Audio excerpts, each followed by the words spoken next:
it's Lynn, and today I want to do a shout out of my aunt. Oh, she's with me. Hi. She is wearing her pajamas and all ready for bedtime. But we're going to be reading this little pig called Baxter, the pig who wanted to be Joster. Let's read. Kosher. Sorry, I have no. A kosher is like a kosher pickle? So these are little pickles of cucumbers, I think.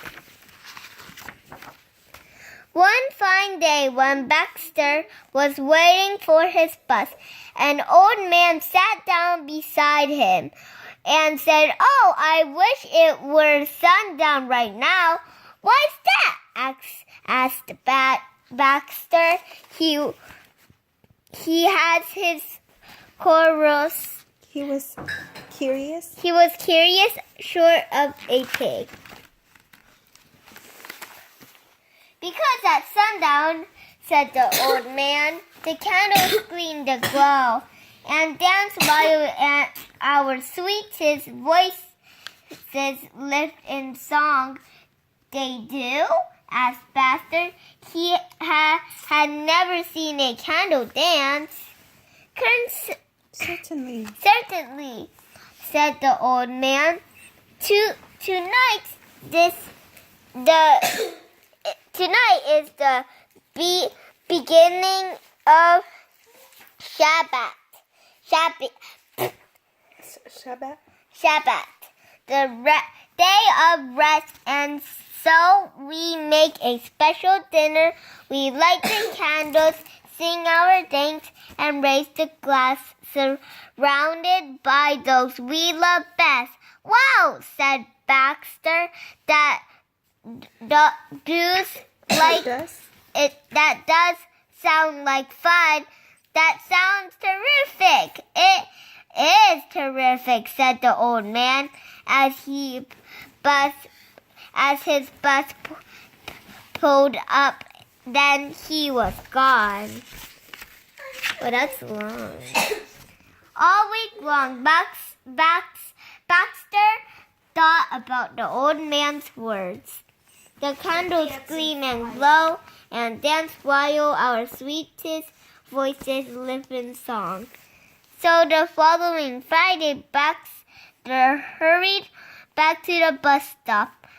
But the old man was nowhere to be seen. Instead, Baxter found a younger man wearing a long white apron. After a while, Baxter cleared his throat. "Ahem! I wondered, sir, do you know anything about Shabbat's dinner?" "I should hope so," replied the man in the apron. "Oh, good," said Baxter.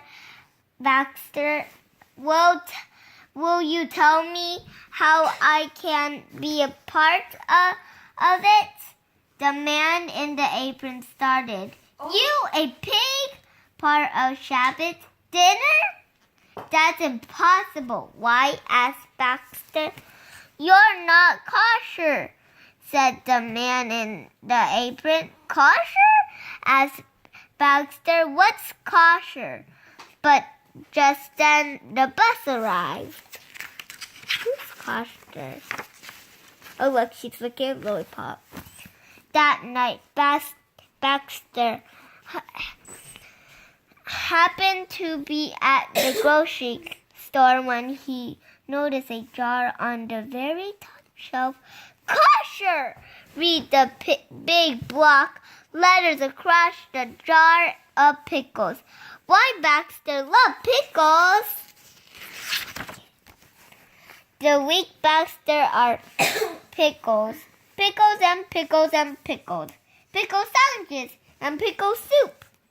Pickles for breakfast and pickles in bed. On Friday, he arrived at the bus stop, smelling of vinegar and lugging his jar. But this time there was a woman in a large hat sitting on the bench. When Baxter sat down beside her, she wrinkled her nose and scooched away from him. He has some pickles. What's with the pickle juice? She asked.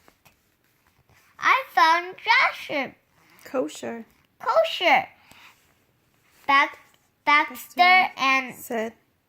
Baxter said probably Mazel tov, said the woman in the large hat.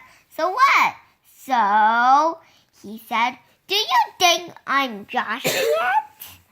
The woman in the large hat just laughed. Pickles can't dress up a sandwich or brighten a day. They're good, but they aren't that good. Sadly, Baxter set down his jar. He's laughing. He's so sad. The next day, Baxter returned to the grocery store. Excuse me, sir, he said to the store man. Do you have anything else, Kosher? Kosher. The pickles were delicious, but I'm afraid they didn't quite do the trick. The manager pointed Baxter toward The manager. I read on this one. Enormous Pile of fresh bread. Joshua challenged. Oh, look it all. Baxter had never tasted raisin challah before. 5 loaves later, and sick to his little round stomach, he mumbled, I just must be Joshua by now, maybe even little too Joshua.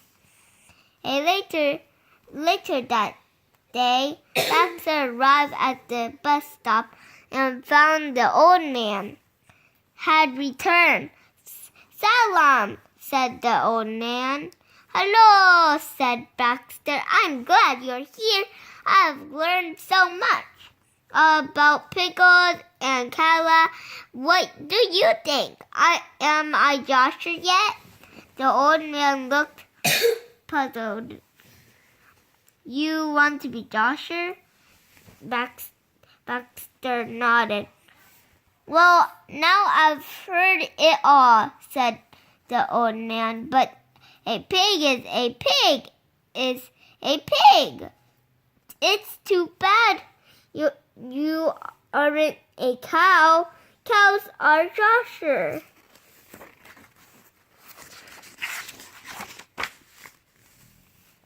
All week long, Baxter practiced mooing. He acquired a handy set of horns. He cultivated a taste for clover. By Friday, he felt fairly certain he was nearly moving. But this time when he got to the bus stop, nobody was there. He was waiting and waiting, but nobody came. He mooed once more for good measure. Finally, dejected, he took off his horns and let a deep sigh. But just then he felt a tap on his shoulder. Looking up, Baxter found a woman with a big book standing above him. The woman said, Hello, I'm Rabbi Rosen. Can I help you? Oh, I only wish you could. Better sir, but I fear it's hopeless. A pig is a pig. A pig is a pig. I'll never be kosher. The rabbit gasped. Why on earth would you want to be kosher? I want to be kosher, explained Baxter, so that I can be part Sabbath dinner. Mommy, can you do it now? Mm-hmm. Mommy's going to read the whole thing now, kids. Please don't be mad at me. I read half. I gorge on pickles. I stuff myself with challah. I moo and graze and wore the silly horns for days, but nothing's working. But, said the rabbi, why would you want to get eaten? Eaten? Me? Baxter looked up sharply. Who said anything about getting eaten? I want to see the candles gleam and glow and dance. I long to lift my sweetest voice in song. Isn't that what Sabbath dinner is all about? The rabbi burst into laughter. Yes, those things are important, it's true. But my little pink friend, there has been a terrible misunderstanding. Although you're not kosher to eat and never will be, everyone is welcome at Sabbath dinner. Then the rabbi opened her book and rifled through it. See, she said, look right here. It is a mitzvah to welcome a stranger, and you, my friend, are certainly strange. So I'll be most grateful if you join me for Sabbath dinner tonight. Baxter beamed. Oh, thank you. He said, thank you very much. And so at last, Baxter the pig watched the candles gleam and glow and dance. And so he raised his sweetest voice in song, and he had a marvelous time. Though, it must be admitted, he had rather made a mess of his kugel.